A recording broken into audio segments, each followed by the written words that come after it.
Well, good morning, all. We apologize for being late. It seemed that this year's prayer breakfast, people felt the need to pray a little longer.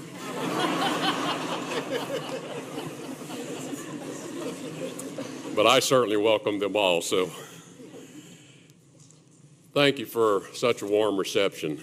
And it's a pleasure to be here. Obviously, I've been anxious to be here, and I'm so pleased to have my wife, Renda, of more than 30 years, and she has been just steadfast through this process, encouraging me on and reminding me what this is really all about. And so thank you.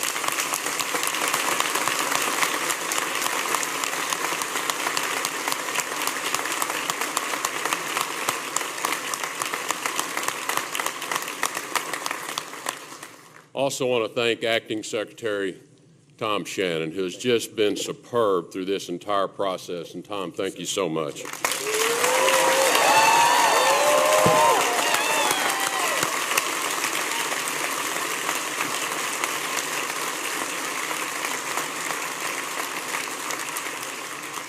It was truly and indeed an honor that Tom joined us in the Oval Office last night for my swearing in, and appreciated that he was there.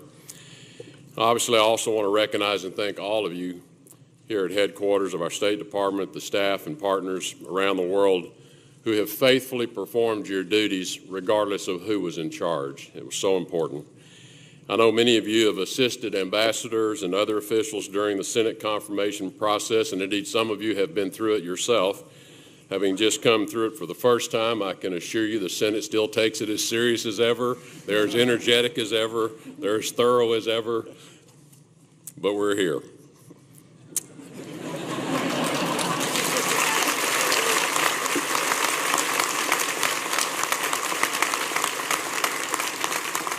So in the days and weeks ahead, we're going to have plenty of opportunity to discuss in more detail the goals, the priorities, and the strategic direction for our organization. But for now, I really want to take a few minutes to communicate my high regard for the men and women of the State Department and share with you some principles for all of us to live by as we pursue our shared mission. The individuals who comprise this department are among the finest public servants in the world. Many of you serve our nation abroad and have served our nation abroad. State Department staffers in the field are not just conduits for policies and plans. You are our emissaries of our nation and the ideals we stand for. When people see you, they see America. When I wake up each morning, the very first thing I ask myself is, are all of our people safe? The safety of every single member of our State Department family, regardless of where he or she is posted, is not just a priority for me. It's a core value, and it will become a core value of this department.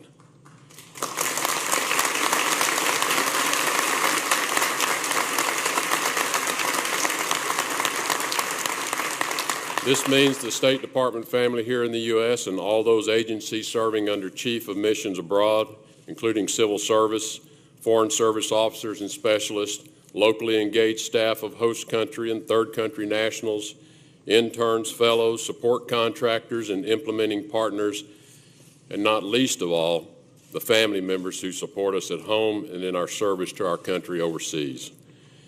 The Foreign Service is not the only component of the State Department.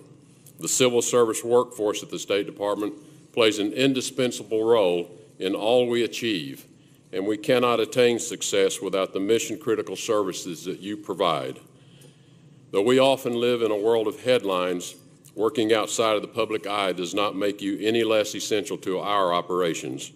Your dedication, your intelligence, and your sound judgment are the brick-and-mortar elements of all we do. We all depend on your good work, and I know it will continue. One of the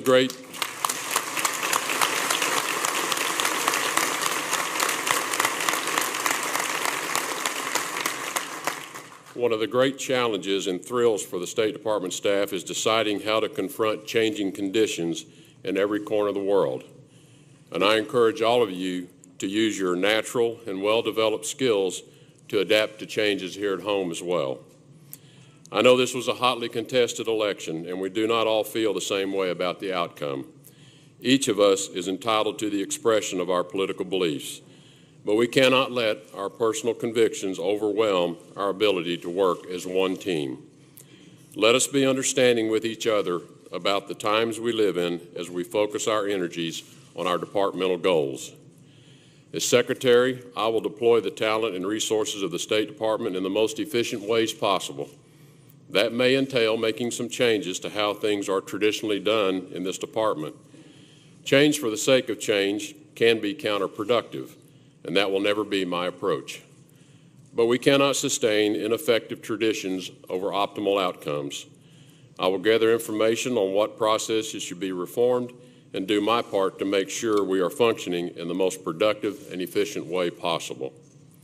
Regardless of the circumstances shaping our country or our department, we must all remain focused on the mission at hand before us. I remind you that our undertakings are larger than ourselves or our personal careers. Our duty is to faithfully represent our nation in the arena of foreign affairs. If we stay focused on the work before us, I promise I will work to ensure you achieve your own personal success and your professional satisfaction in what you are doing. For every individual who works at the State Department, I ask that we adopt a few core principles. First, I believe that any organization runs best when all of its members embrace accountability. From the mailroom to the boardroom, every member of a team has a job to do. I know nobody will always be perfect, and that certainly includes me. But I ask that everyone strive for excellence and assume responsibility for their actions and their decisions. The New England Patriots have signs posted all over their team facilities that simply say, "Do your job." It is a brief message, but one with profound importance. If we all do our jobs and embrace a willingness to be held accountable for our performance, we work better as a unit, move closer to attaining our goals. It's worked pretty well for the Patriots over the years, as I must admit. Secondly, I want us to be honest with one another. We're on the same team. We share the same mission. Honesty will undergird our foreign policy, and we'll start by making it the basis of how we interact with each other. Lastly, we're going to treat each other with respect. No one will tolerate disrespect of anyone. Before we are employees of the State Department, we are human beings first. Let us extend respect to each other, especially when we may disagree. What I ask of you and what I demand of myself, I will embrace accountability, honesty, and respect no less than anyone. Before President Trump called me, I thought I'd be entering retirement this spring after 4 decades of business experience. Renda and I were ready to head off to the ranch and enjoy our grandchildren. But when I came back from my first meeting with President Trump and he asked me to do this, Renda said, "You didn't know it, but you've been in a 41-year training program for this job."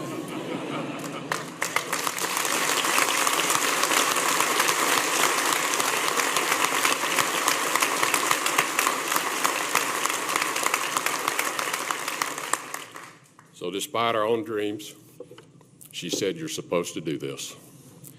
Well, my first day's here. I'm on the job. Hi, I'm the new guy.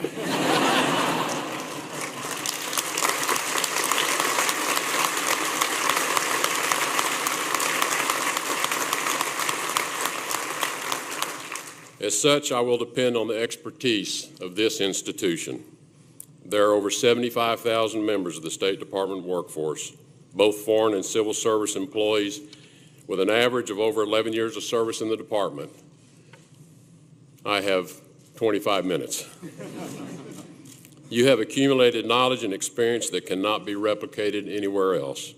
Your wisdom, your work ethic, and patriotism is as important as ever, and as your secretary, I will be proud to draw upon all these qualities in my decision-making. I ask that you join me in upholding high standards of ethics and professionalism, committing to personal accountability and honesty, and respecting your colleagues. There will undoubtedly be times of victory, but there will also be many times of difficulty. Let's go forward as a team through all of it. Let's make the American people proud of what we do in this building and beyond. Inscribed on the walls in this lobby are the names of fallen Foreign Service personnel who, in the words of Abraham Lincoln, gave their last full measure of devotion. They died in service of causes far greater than themselves. As we move forward in a new era, it is important to honor the sacrifices of those who have come before us and reflect on the legacy that we inherit. In closing, I'm honored to be serving alongside each of you as I serve our nation as the Secretary of State.